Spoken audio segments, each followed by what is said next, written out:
Веднага след приключването на пресконференцията на LG имам възможност да ви запозная с може би най-интересното ново попълнение – G Pro 2.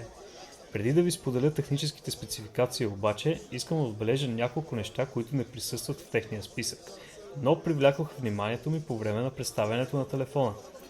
Първото, разбира се, е свързано с екрана на смартфона, който заема цели 77,2% от общата площ на лицевата страна. Това специално в случая е от много голямо значение, тъй като диагоналът му е 5,9 инчов и ако LG не редуцират до максимална степен рамките, смартфонът просто няма да се събере в джоба ви.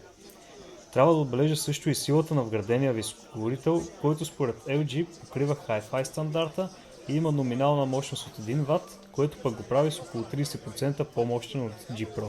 Но код функцията, която вече сме разглеждали в портала на NewSmartphone.bg, не е налична само в G Pro 2, а всъщност ще бъде налице и във всички смартфони на LG, пуснати през 2014 година, включително и Fail серията, която виждате в момента. Това е система за защита на данните ви чрез комбинация от докосване в специфична позиция. Възможностите са общо 86367, така че разгадаването им определено няма да е лесна задача от потенциален недоброжелател, здобил се с вашия телефон. G Pro 2 работи с Qualcomm Snapdragon 800 процесор на 2,26 GHz, 3 GB RAM и има 3200 мАч батерия. Ясно е, че LG пускат модела като конкурент на Galaxy Note 3.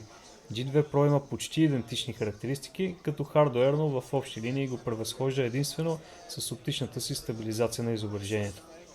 Най-интересният въпрос, разбира се, е каква ще бъде цената на моделът от LG, както и как ще се представи, когато го подложим на детайлните ни тестове. Това е от мен, Смил Николов, следете канала ни.